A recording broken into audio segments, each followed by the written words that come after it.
ବଉଳା ନାମରେ ଗାଈଟିଏ ଥାଏ। ସେ ଭାରି ଶାନ୍ତ ସୁଧାର। ତାର ଗୋଟିଏ ଟିକେ ବାଛୁରୀଟିଏ ଥାଏ।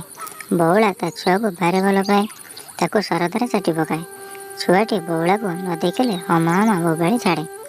ତା ଡାକ ଶୁଣି ବଉଳା ଆସି ତା ପାଖରେ ହାଜର ହୋଇଯାଏ। ଦିନକର କଥା। ବଉଳା କଅଁଳ ଘାସ ଚରୁ ଚରୁ କେତେବେଳେ ବେଳ ବୁଡ଼ିଗଲାଣି ସେ କଥା ବଉଳାକୁ ଜଣା ନାହିଁ। ହଠାତ୍ ତା ଛୁଆ କଥା ମନେ ପଡ଼ିଲା। ତେଣୁ ସେ ତରତର ହୋଇ ଘରକୁ ଫେରୁଥାଏ। କିଛି ବାଟ ଆସିବା ପରେ ଦେଖିଲା ତା ଆଗରେ ମହାବଳ ବାଘଟିଏ ବସିଛି। ତାକୁ ଦେଖି ବଉଳା ଖୁବ୍ ଡରିଗଲା। କ'ଣ କରିବ କିଛି ଭାବି ପାରୁନଥାଏ। ଏତିକି ବେଳେ ବାଘଟି ଗର୍ଜନ କରି କହିଲା, ବଉଳା, ମୁଁ ଆଜି 7 ଦିନ ହେବ କିଛି ଖାଇନି। ଭୋକରେ ମୋ ପେଟ ଜଳୁଛି। ତେଣୁ ତୋତେ ଆଜି ମୁଁ ଯେମିତି ହେଲେ ଖାଇବି। ବଉଳା କହିଲା, ମାମୁଁ, ମୋ କଥା ଟିକେ ଶୁଣ। ଘରେ ମୋର ଟିକେ ବାଛୁରୀଟିଏ ମୋ ବାଟ ଚାହିଁ ବସିଥିବ। ଭୋକରେ ତା ପେଟ ଆଉଟୁ ପାଉଟୁ ହେଉଥିବ। ତେଣୁ ମୁଁ ତାକୁ କ୍ଷୀର ପିଆଇ ସାରି ନିଶ୍ଚୟ ଫେରିବି। ତାପରେ ତୁମେ ମୋତେ ଖାଇବ। ବାଘ କହିଲା, ବଉଳା, ତୁ ବାହାନା ଦେଖାଇ ଖସିଯିବାକୁ ଚାହୁଁଛୁ।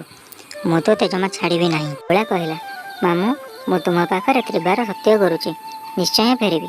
ତା କଥା ଶୁଣି ବାଘ କ'ଣ ଭାବିଲା କେଜାଣି କହିଲା, ହଉ ବଉଳା, ତୁ ଯା, ଶୀଘ୍ର ଫେରିବୁ। ମୁଁ ତୋ ବାଟକୁ ଚାହିଁ ବସିଲି। ବଉଳା ବାଘ ମାମୁଁ ପାଖରେ ପ୍ରତିଜ୍ଞା କରି ମନ ଦୁଃଖରେ ଚାଲି ଚାଲି ବାଛୁରୀ ପାଖରେ ପହଞ୍ଚିଲା।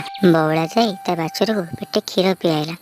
ବାଘ ମାମୁଁ କଥା ଭାବି ଭାବି ମନେ ମନେ ନିଜକୁ ବୁଝାଇଲା। ତାପରେ ବାଛୁରୀକୁ ଟିକେ ଚାଟି ପୁଣି ବାଘ ମାମୁଁ ପାଖକୁ ଫେରିଥାଏ। ବାଟସାରା ପଛକୁ ବୁଲି ତା ଛୁଆକୁ ଚାହୁଁଥାଏ। ତା ଆଖିରୁ ଲୁହ ଝରି ପଡ଼ୁଥାଏ। ବଉଳା କିଛି ସମୟ ପରେ ବାଘ ମାମୁଁ ପାଖରେ ପହଞ୍ଚିଲା। କହିଲା, ମାମୁଁ, ଏଥର ମୋତେ ଖାଇ ତୁମର ଭୋକ ଦୂର କର। ବାଘ ବଉଳାର କଥା ଶୁଣି ଆଶ୍ଚର୍ଯ୍ୟ ହୋଇଗଲା। କିଛି ସମୟ ପରେ କଅଁଳ ସ୍ୱରରେ କହିଲା, ନାଇଁ ଲୋ ବଉଳା, ତୁ ଆଜି ଯେଉଁ ସତ୍ୟପଣ ରଖିଛୁ ମୁଁ ସେଥିରେ ତୋ ଉପରେ ବହୁତ ଖୁସି। ମୁଁ ତୋତେ ଖାଇବି ନାହିଁ। ତୁ ତୋ ଘରକୁ ଫେରି ତୋ ଛୁଆ ସହ ଖୁସିରେ ରହ। ତୋର ଏହି ସତପଣ ଯୁଗ ଯୁଗକୁ ତୋତେ ଅମର କରି ରଖିବ।